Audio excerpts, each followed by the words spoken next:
Du changement également sur nos routes. Depuis un an, les départements peuvent choisir la vitesse maximale sur leur réseau secondaire, rester aux 80 km/h ou bien revenir aux 90. Et de plus en plus de départements font ce choix, augmenter la vitesse. Jeanne Benzina nous détaillera tout ça dans un instant. D'abord, direction le Cantal, où l'on peut circuler de nouveau à 90 km/h. Mais pour quel résultat? Nicolas Fleury sur place et Eric Mézy. Il avait disparu de la circulation. Le panneau 90 km/h est de retour dans le Cantal depuis février dernier.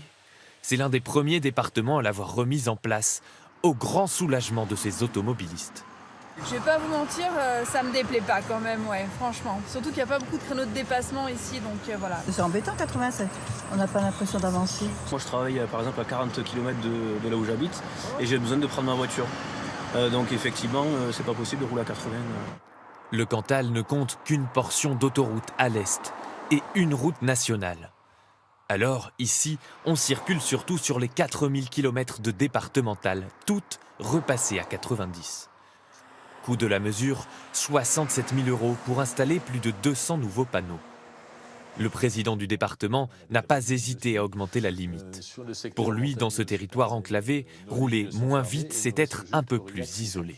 Imaginez une entreprise qui part du bassin d'Aurillac, rajouter sur ses chauffeurs des temps de conduite de l'ordre d'un quart d'heure à 20 minutes simplement pour rejoindre une route, c'est énorme. L'impact économique est très important.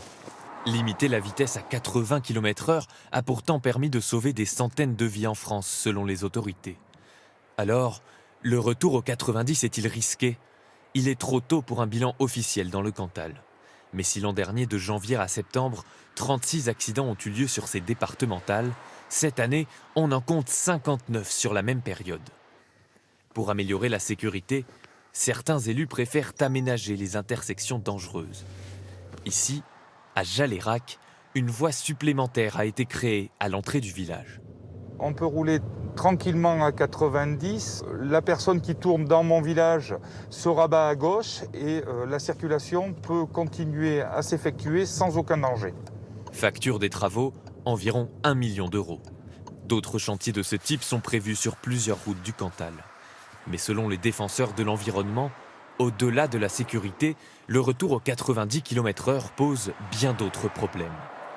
La pollution quand même, la consommation des carburants sur un département comme le Cantal où les gens sont avec des niveaux de vie bien moindres que les Français.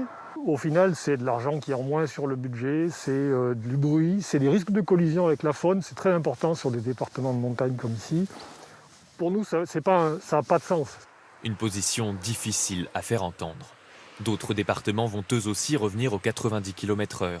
Ce sera le cas de l'Allier à partir de vendredi.